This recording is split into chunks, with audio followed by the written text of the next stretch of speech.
A frustrating night for the Tampa Bay Lightning, highlighted by another devastating injury, a possible league investigation, and above all, a 4-2 loss to the Buffalo Sabres.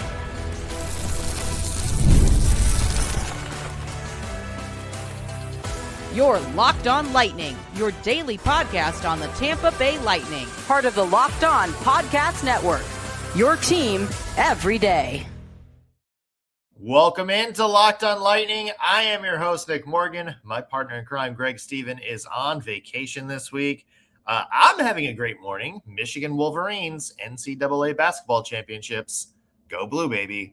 I certainly wish the rest of Bolts Nation could say the same because it's a little bit of a dark cloud over the Tampa Bay Lightning today. Of course, a big storyline from last night's 4-2 loss to the Buffalo Sabres. Pontus Holmberg, a devastating injury and some controversy around it involving the penalty box, what the league is saying about it, and how the Bolts might need to replace Holmberg moving forward. Plus, Ottawa Senators, game tonight against the Tampa Bay Lightning. The Bolts have to get back on that horse. We'll have keys to that game coming up as well. Let's start with the game itself, though. Last night, obviously 4-2 loss to the Buffalo Sabres, but I will say this. If the Bolts and Sabres cross paths in the playoffs, like Jurassic Park says, hold on to your butts. It's another great game between those two teams. Not the 8-7 brouhaha with 50 fights like last time, but pretty much everything else you wanted to see out of a big-time matchup like this. It looked like it might head towards chaos a little bit early with those few early scrums, especially that big one halfway through the first period. But once it settled down, it sort of had that feel of that classic playoff game. You know, physicality, a lot of speed. I think the penalties might have bogged things down a little bit, but it still had everything you wanted in a classic playoff game, obviously, except for a key injury that happened a little bit later in this game. A lot to dive into. Let's start, though, with my one word to describe this game, and it's kudos. That's because you got to give kudos to the Buffalo Sabres here, man. In 4 games that they've played the Lightning this year, God, it really just does seem like the Buffalo Sabres have figured out how to have Tampa's number. 3 out of 4 games this season were Buffalo wins, and on that 4th, it took a late comeback for the Bolts to come back and win it in overtime. Now, look, I feel like the biggest headline here is that the Sabres have done to the Bolts the past few games what the Lightning have been doing to teams a long time. It was a very Lightning-esque win. The Sabres controlled possession for most of the game. They used their speed to take advantage of the space. They used good puck movement to keep the defense honest. And defensively, I thought they did a really good job of taking away the Lightning space for which to work. There are some points, especially in the second period, that it just felt like the Lightning couldn't get anything going. And I thought the Sabres defense, including defensive from the forwards, was a big factor in that. And look, I think in general, when you look at a team like Buffalo, it's nature to kind of want to poke holes in how good they are and maybe wait for the other shoe to drop. It's just natural. I mean, look at in college football this past year with Indiana. Everybody was waiting for the Cinderella story to end. But as the season's gone on, you sort of keep waiting for the clock to hit midnight on the Buffalo Sabres, and it's not happening. The Sabres have both their glass slippers on still. And the more the season goes on, the more they're proving that they're absolutely a complete team. They showed that last night, and they're showing it all season long. Obviously a really good back end, with Rasmus Dahlin leading the charge, some other good players like Samuelson, Owen Powers becoming a good defensive force. And then, up front, all the speed they have up front. We saw Alex Tuck goal last night, Tage Thompson, young players like Jack Quinn and Peyton Krebs who are really stepping up and showing that they can be a speedy part of this team moving forward. That's not to even mention the Jason Zucker goal. Jason Zucker quietly has been such a good depth player in the NHL for such a long time. And, for me, I think we have to tip our hat to the Sabres here. And we're going to dive into the Bolts perspective for a little bit. But I just think that the Buffalo Sabres are for real. They've proved it every time they've played the Tampa Bay Lightning. And yeah, there's going to maybe be some additional X factors involved in this postseason that may sway how people pick if these two teams play again. But let me tell you, this is a playoff matchup that concerns me a little bit for the Tampa Bay Lightning if they get to the Sabres. If these two teams do cross paths, because the Atlantic Division's a gauntlet, every team's going to have a tough first round matchup. So it's a matchup that scares me, folks. But kudos to the Buffalo Sabres for this game and for their season overall, proving time and time again that they are for real, folks. But let's dive into it from the Lightning perspective a little bit. Obviously, a frustrating night for the Bolts for a lot of different reasons. Obviously, the Holberg injury that we're going to dive into a little bit later in the show.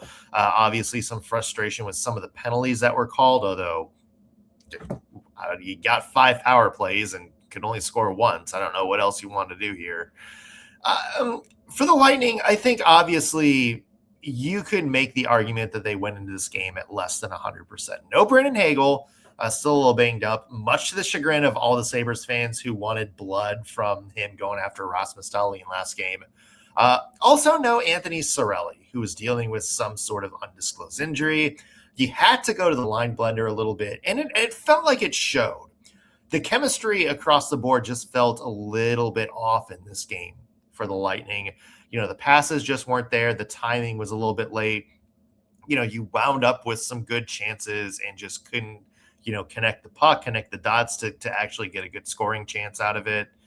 I did think as things settled a little bit, I did like the effort the top lines wound up with. It felt like the Bolts, the biggest thing was just they were yet again in a position where they had to battle back a few times early. And to their credit, the response was there early. So, when you run through the game, Sabres go up 1-0 early. Nikita Kucherov responds with a shot that would make those Bud Light bubble hockey players proud. Radio Robert, the shot that you can hear but could not see. His shot just, I didn't even see it leave his stick. I didn't see it go into the net.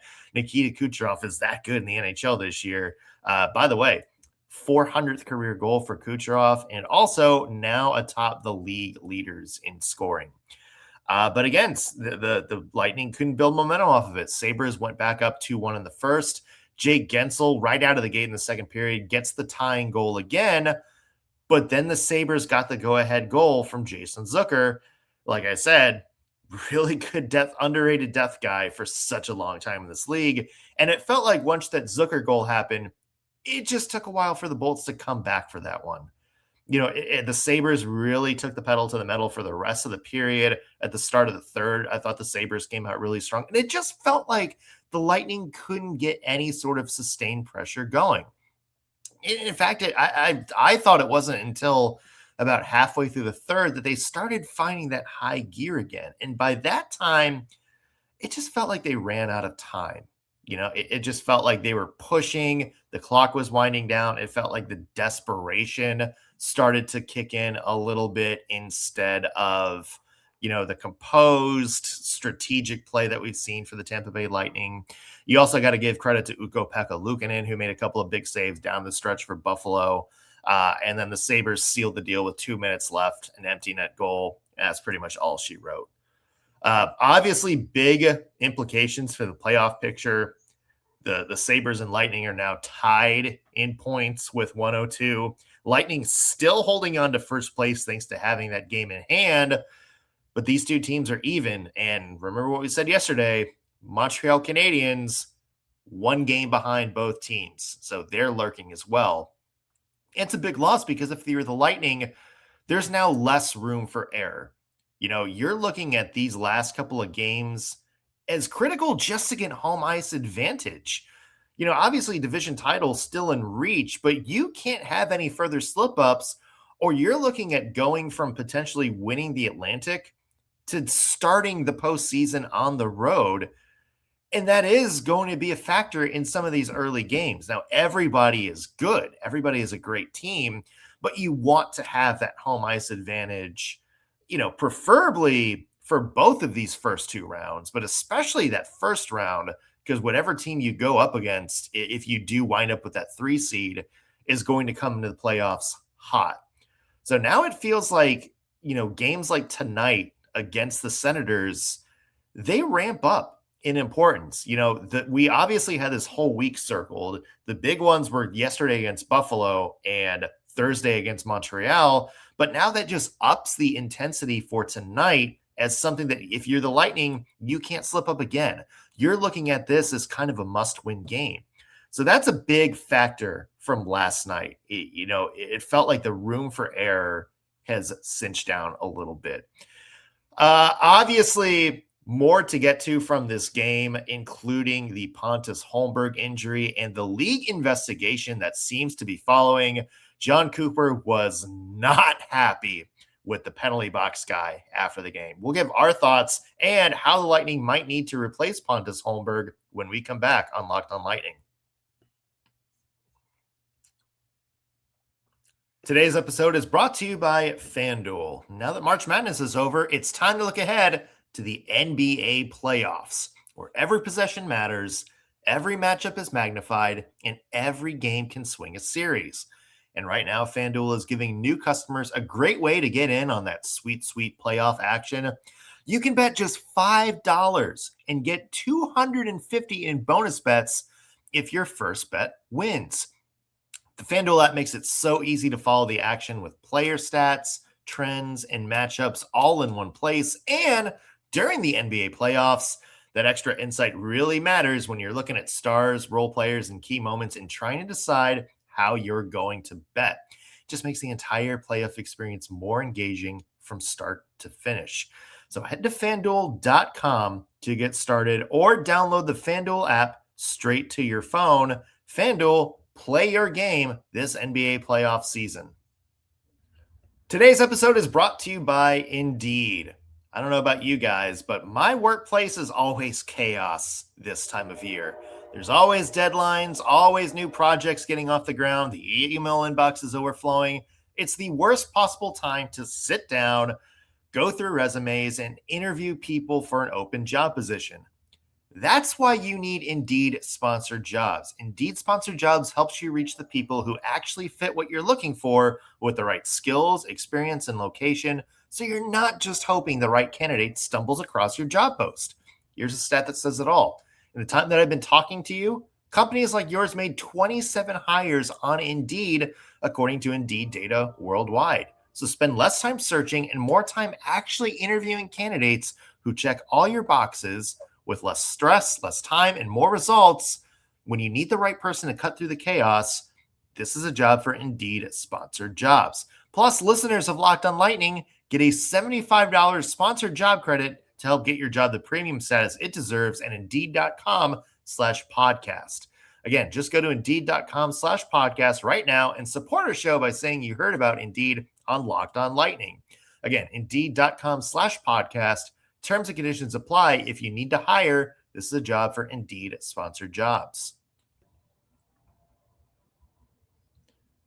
We're back at it here on Locked on Lightning. I'm your host, Nick Morgan. Greg Stephen has the week off. Let's get into what one of the biggest headlines of this game was from last night's 4-2 loss to the Buffalo Sabres. And it's the loss of Pontus Holmberg. Somebody who has obviously been huge for the Lightning, especially as a shutdown defensive forward. Here's what happened. In the third period, Pontus Holmberg takes a hit, a clean hit, I should say, from Jack Quinn, goes down in the boards near the penalty box, kind of falls, slides into the boards, slams his shoulder into the boards, and yes, as you can see on the reverse angle replay, you do see the penalty box door kind of jar open a little bit. It looked like Holmberg's collarbone went right into that gap between where that penalty box door opened and where the rest of the boards are supposed to flush. Obviously, He knew something was wrong right away, stayed down until a whistle was called, immediately got up, skated straight to the locker room. And unfortunately, the prognosis doesn't sound good. John Cooper said after the game, Holmberg's injury is, quote, not good. And it does feel like when a coach is that doom and gloom about an injury, he's usually getting word that it's something that's not exactly short term, not exactly, well, we're putting some ice on it and, checking to see how he feels tomorrow. This sounds like something that we might lose Pontus Holmberg for a while for.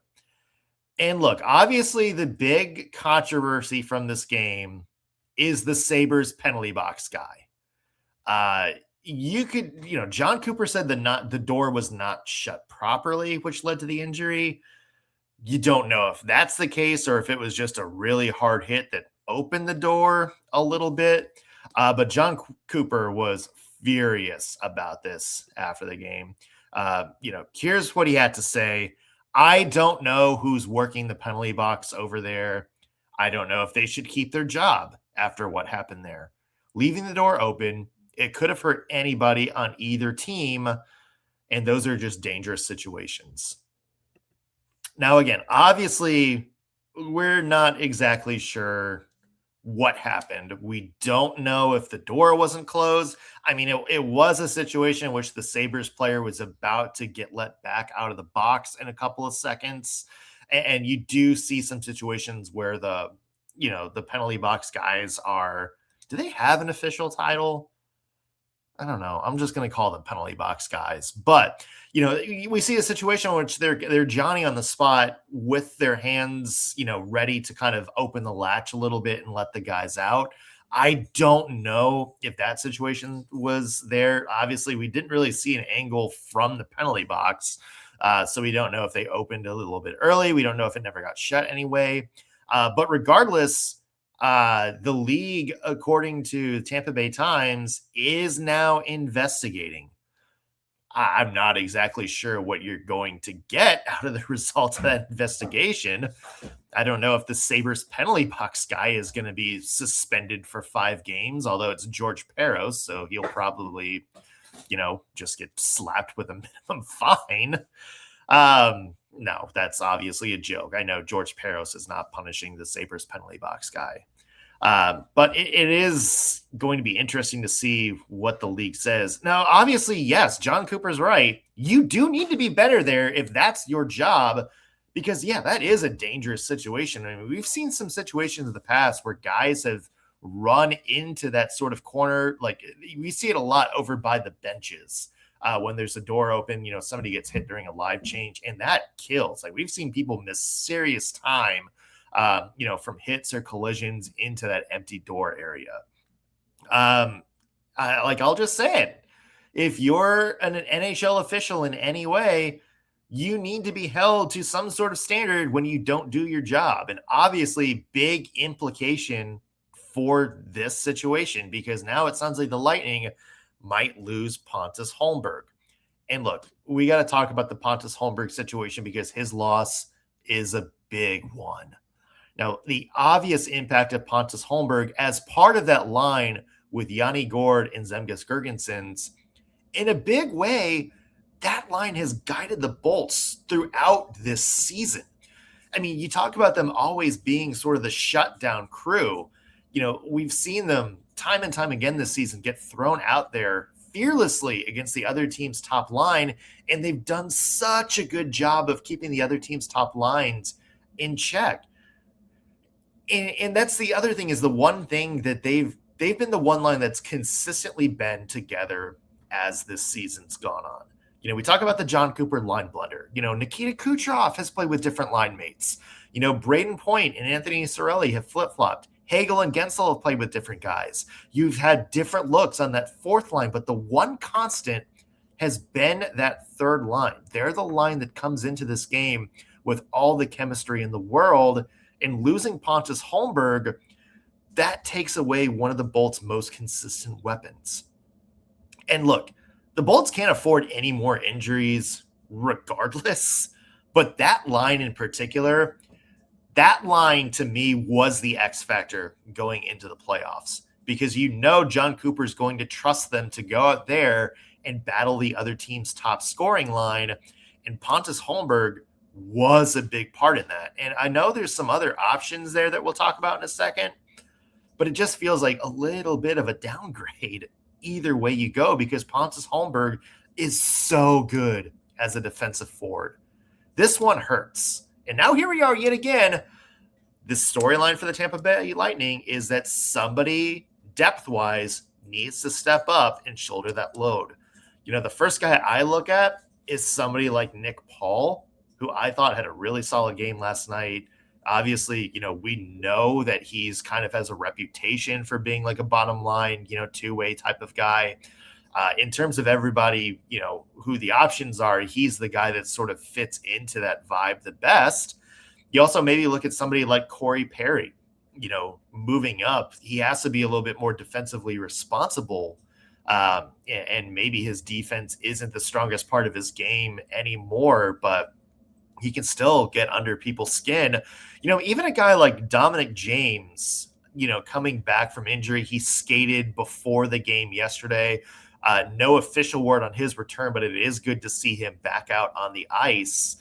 You know, maybe he switches from, you know, that fourth line center role that he had been playing into more of a winger to take that spot. You know, we talked about Dominic James and the defense he brings to this team. That could be an option. But either way, this is going to be a big storyline for the Lightning moving forward. It's not Nikita Kucherov or Andrei Vasilevsky or anybody like that. But I do think that this Pontus Holmberg injury is going to have big implications on the Lightning's playoff chances moving forward. I think this is going to be more of a bugaboo than a lot of people around the league are going to think it is. More frustration from this game, including John Cooper comments on some of the penalties being called in this one. Do we agree? Plus, a key to beating the Ottawa Senators when we come back on Locked on Lightning. Today's episode is brought to you by Quo. Spring is a natural reset point. That's why we call it spring cleaning. And if there's one thing that can quietly cost businesses money, it's messy communication. We're talking missed calls, scattered text, no clear thread on who said what to what customer. Well, that's why today's episode is brought to you by Quo, spelled Q-U-O. It's the smarter way to run your business communications. Quo is the #1 rated business phone system on G2 with over 3,000 reviews, trusted by more than 90,000 businesses worldwide. It lets your entire team share one business number so you never miss a call, text, or opportunity. Businesses love that everything lives in one clean thread. Calls, text, voicemails all go to one spot. The whole team can see the conversation so nothing falls through the cracks. And the AI summaries save serious time by logging calls and highlighting the next steps automatically. It just makes your business feel more organized and responsive from start to finish. So make this a season where no opportunity and, more importantly, no customer slips away. Try Quo for free and then get 20% off your first 6 months at quo.com/lockedonnhl. Again, that's quo.com/lockedonnhl. Quo, no missed calls, no missed customers. We're back here on Locked on Lightning. Nick Morgan here. Greg Stephen has the day off. Want to remind you guys about our Everydayer Club. Not only do you join the Everydayer Club for ad-free episodes of Locked on Lightning, but you also get access to our group chat on Discord with me, Greg, and other listeners of the show and hockey fans from around the NHL. If you're interested, tap the link in our show notes to get started or go to lockedonpodcast.com. All right, another frustration point for the Tampa Bay Lightning, particularly John Cooper, was the penalties being called in this one. Here's the John Cooper quote, who obviously was on one last night, not in a great mood for John Cooper.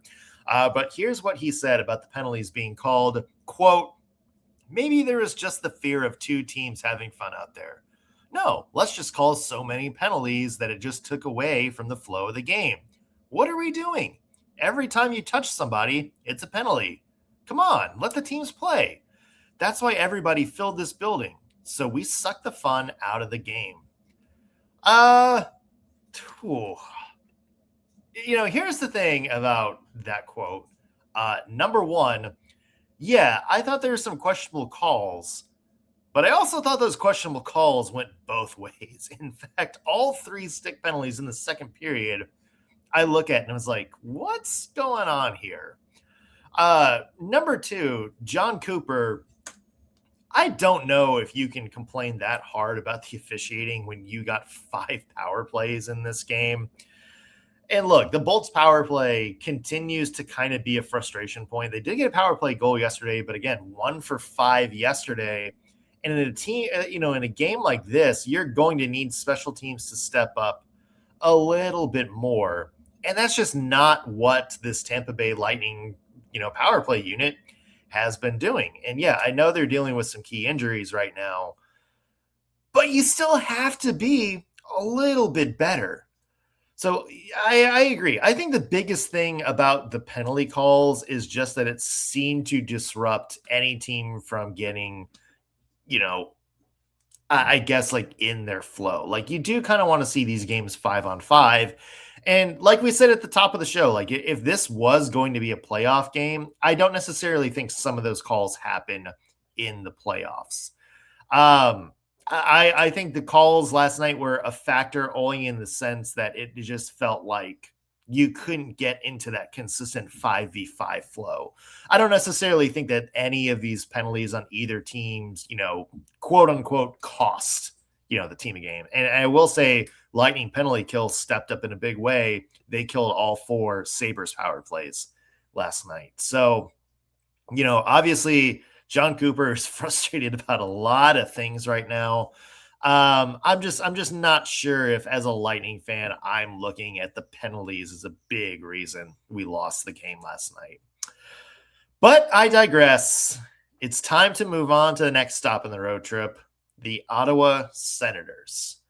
This is going to be an interesting game because the Senators and Lightning have had some fun history over the past little bit. They just played a couple weeks ago. Lightning won that game 4-2. And of course, we all remember at the start of the season, the Senators had a big come from behind win in the Lightning's home opener to kind of set the tone for that slow start for the Tampa Bay Lightning. Obviously, this is another game in which, like we talked about at the start of the week, there's going to be something to play for here. We talked about the Lightning now being in a little bit more precarious spot and a little bit more in a must-win situation because of this loss to the Sabres. The Senators are still clinging on to their playoff lives right now. They had a big win the other night. They're now holding firm to that second wild card spot, but there's no room to breathe. The Islanders are right behind them. The Red Wings are right behind them. God, I mean, listen to the Eastern Conference right now. The Ottawa Senators have 90 points. The 4th team back out of that wild card spot is the Washington Capitals with 87.